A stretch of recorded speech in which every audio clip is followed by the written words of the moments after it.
Now, a lot of people out there uh, are not that partial to Christmas. I, for one, um, I just I don't like to say negative things, and so probably best in a way that I don't talk about Christmas. I just find the season just so artificial and stressy and you know like a high consumption civilization, a high consumption society like we have in the West.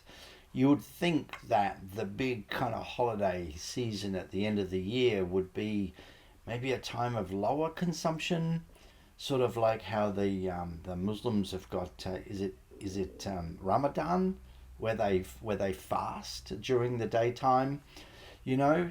But instead, what we've got is we've got this fusion of capitalism and Christianity, which has just turned into this orgy of consumption, a consumption of food and alcohol, a consumption of bloody plastics. Okay, so last Christmas I was in the UK, and the UK is like really ferocious. It's like the capital of Christmas, and for whatever reason I couldn't get away from it. I got stuck doing Christmas stuff, and I channeled all of that energy into something positive.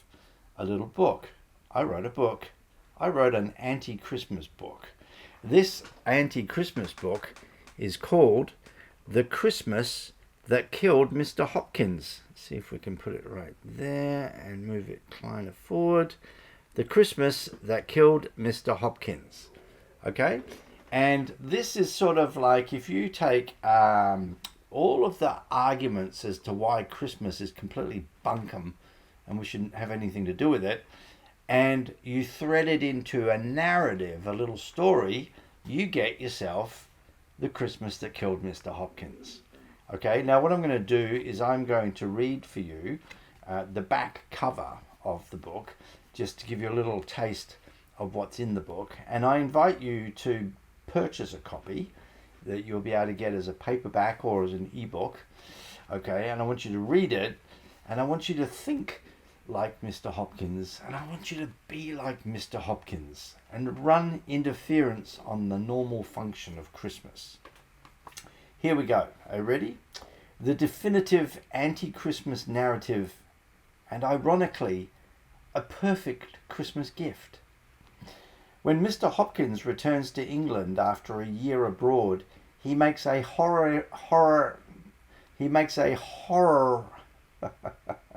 let me try that again. When Mr. Hopkins returns to England after a year abroad, he makes a horrifying realization. His plane touches down in London on Christmas Eve, and Mr. Hopkins hates Christmas with a burning passion.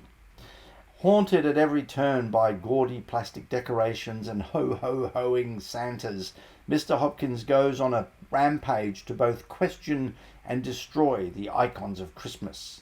But Christmas has many allies, and Mr. Hopkins finds himself outmatched in this battle to the death.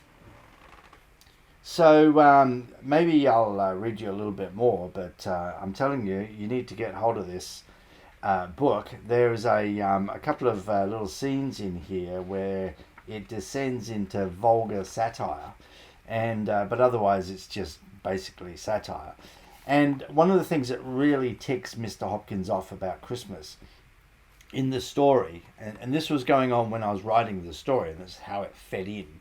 There was a big United Nations treaty that was being negotiated to try and develop some sort of a sustainable action plan around the world production of plastics, which I think something around 400 million tons a year, a large proportion of which ends up in the ocean. I mean, microplastics are everywhere. And if you just wanted to question Christmas, and if you just didn't want to have to question every ridiculous aspect of Christmas, like for example the fact that we don't even know what year baby Jesus was born, let alone what day, and it almost certainly wasn't in December, it's written in here, okay, just look at the mass production of single-use plastic for the day.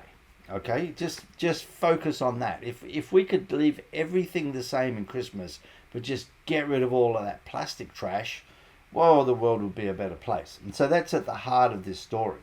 And what happened that plastics treaty was being negotiated in Korea, and broke apart with no agreement. And one of the environmentalists, or one of the commentaries, came out saying that there was no common ground between the environmentalists that wanted to protect the biosphere from collapse, for example, and the plastics industry. It just goes to show you how royally screwed we are in the world. And we're royally screwed in so many different ways. And one of the ways in which we're royally screwed is that we accept these public holidays, unquestioningly accept these public holidays, which are basically religious holidays. Okay? And anyway, I don't want to rant on, but you should definitely get a copy of this. All right? And in so doing, you get to support me personally as the author, but you also get to support Vita Sapien organization, because I'm doing the work in Vita Sapien organization right now. Okay, so take a look at that. It's called The Christmas That Killed Mr. Hopkins. Okay, it's a little book. Okay, you can buy an ebook or the paperback. It's a perfect Christmas gift, particularly for those people that don't like Christmas.